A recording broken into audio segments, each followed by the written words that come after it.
হিন্দুদের একটি কিতাব অনুবংশতি সংহিতা, অর্থাৎ হিন্দু ঋষিদের দ্বারা রচিত যে আইনশাস্ত্র বা স্মৃতিশাস্ত্র, এই স্মৃতিশাস্ত্র 19টি স্মৃতিশাস্ত্র নিয়ে এটা হচ্ছে অনুবংশিত সংহিতা। পঞ্চানন তর্করত্ন এর অনুবাদিত ও সংকলিত শ্রী অশোক কুমার বন্দ্যোপাধ্যায় কর্তৃক সম্পাদিত। স্বদেশ প্রকাশনী অনুবংশিত সংহিতা স্বদেশ প্রকাশনী থেকে প্রকাশিত। স্বদেশ প্রকাশনী থেকে প্রকাশিত এই অনুবংশিত সংহিতার বৈশিষ্ট্য সংহিতা 501 নম্বর পৃষ্ঠা। আমরা অনুবংশিত সংহিতার 501 নম্বর পেজে যাব। 501 দেখুন, অনুবংশিত সংহিতার বৈশিষ্ট্য সংহিতা পৃষ্ঠা নম্বর কত? 501। এই 501 নম্বর চতুর্থ অধ্যায় অনুবংশতি সংহিতা বৈশিষ্ট্য সংহিতার 501 নম্বর পেজে দেখুন, চতুর্থ অধ্যায় বলা আছে, পিতৃকার্য, দেব পূজা ও অতিথি সৎকারে পশু হিংসা করিতে পারিবে। মনু বলিয়াছেন, মধুপর্ক যজ্ঞ, পিতৃকার্য ও দেবকার্য ইহাতে পশু হিংসা করিবে, অন্যথায় পশু হিংসা করিবে না। মানে পিতৃকার্য অর্থাৎ মৃত পিতার জন্য শ্রাদ্ধ করা, দেব পূজা, দেবদেবীর পূজার জন্য যে বলি দেওয়া হয় সেটা, এবং অতিথি সৎকারে মানে অতিথি এলে পশু হিংসা মানে পশু পাখি জবাই করতে পারবে। এটা বলার পরেও শেষের দিকে দেখুন বলছে, ব্রাহ্মণ ও ক্ষত্রিয় অভাগত হইলে, অর্থাৎ ব্রাহ্মণ ও ক্ষত্রিয় যদি অতিথি হিসেবে আসে হইলে তাহাদের জন্য মহাবৃষভ, দেখুন স্পষ্ট, তাহাদের জন্য মহাবৃষভ ও মহাছাক পাক করিবে, এইরূপে ইহার আতিথ্য করা নিয়ম। আপনারা ডিকশনারিতে দেখুন, সংস্কৃত ডিকশনারি বৃষভ অর্থ হচ্ছে গরু, পুরুষ গরু, তাহলে পুরুষ গরু আর মহাছাক মানে ছাগল, তাহলে ব্রাহ্মণ বা ক্ষত্রিয় যদি আগমন করে তাহলে তাহাদের জন্য মহাবৃষভ ও মহাছাক পাক করিবে। এটা হচ্ছে হিন্দুদের স্মৃতিশাস্ত্রের বৈশিষ্ট্য সংহিতার আইন। ঋষি বৈশিষ্ট্য তার আইন করেছেন যে অতিথি এলে সে যদি ব্রাহ্মণ অতিথি হয় বা ক্ষত্রিয় হয় তাদের জন্য অর্থাৎ বড় ধরনের গরু বা ছাগল তাদের জন্য জবাই করে রান্নাবান্না করে তাদেরকে খাওয়ানো হবে।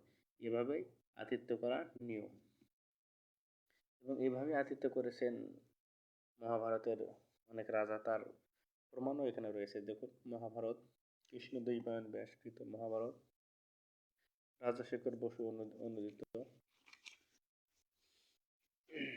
রাজশেখর বসুর মহাভারত, প্রকাশক হচ্ছে অশোক রায় নন্দী, নবযুগ প্রকাশনী।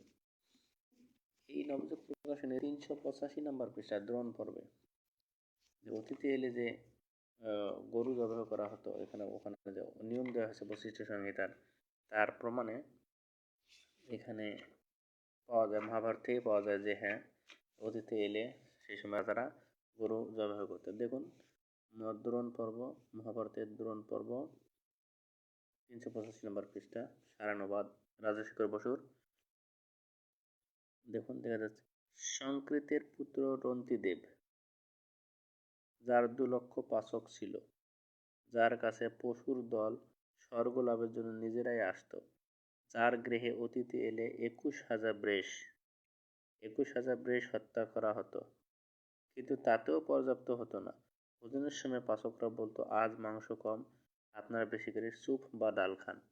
স্পষ্ট, বৃষভ অতিথি এলে কি করা হতো? বৃষভ অর্থাৎ গরু, পুরুষ গরু বা ষাঁড় হত্যা করা হতো। আমরা যদি মহাভারতের আরো আগেই যাই, বন পর্বে দেখুন, বন পর্বে রন্তি দেবেরই আলোচনা করা রয়েছে। মহাভারত বন পর্ব 221 নম্বর পৃষ্ঠা। দেখুন, এখানে বলা আছে, মাংসের দেবতা ও পিতৃগণ ও অতিথি পরিজনের সেবা হয়, সেজন্য নিহত পশুরও ধর্ম হয়।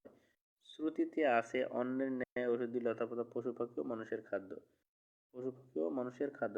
রাজা রন্তিদেবের পাকশালায় প্রত্যহ 2000 গরু পাক হতো, যথা বিধানে মাংস খেলে পাপ হয় না। তাহলে রাজা রন্তিদেবের পাকশালায় কি হতো? প্রত্যহ 2000 গরু পাক করা হতো। এটা হচ্ছে স্বাভাবিক নিয়ম। রাজা রন্তিদেবের পাকশালায় 2000 কি করা হতো, গরু পাক করা হতো। গরু স্বাভাবিক 2000 গরু পাক করা হতো। আর এখানে 385 নম্বর পৃষ্ঠায় প্রভে বলতেছে, যদি অতিথি আসতো, নিজেরাই আসতো, যদি এগুলো যার গৃহে অতিথি এলে, তাহলে আপনারা ঊনবিংশতি সংহিতার বৈশিষ্ট্য সংহিতায় পেলেন যে অতিথি আসলে মহাবৃষভ বা মহাশাক পাক করিবে। ব্রাহ্মণ ক্ষত্রিয় অবগত হইলে তাহাদের যেন মহাবৃষভ বা মহাশাক পাক করিবে। এটা হচ্ছে শ্রুতিশাস্ত্রে বৈশিষ্ট্য সংহিতার আইন করা হলো, এবং এই আইন পালন করেছে রাজা রন্তিদেব। যার গৃহে অতিথি এলে কি করা হতো, 21,000 বৃষ হত্যা করা হতো, জবাই করা হতো।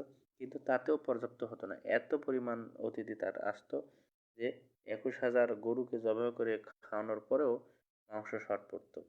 তাহলে কি পরিমাণে গরুর মাংস তারা খেত।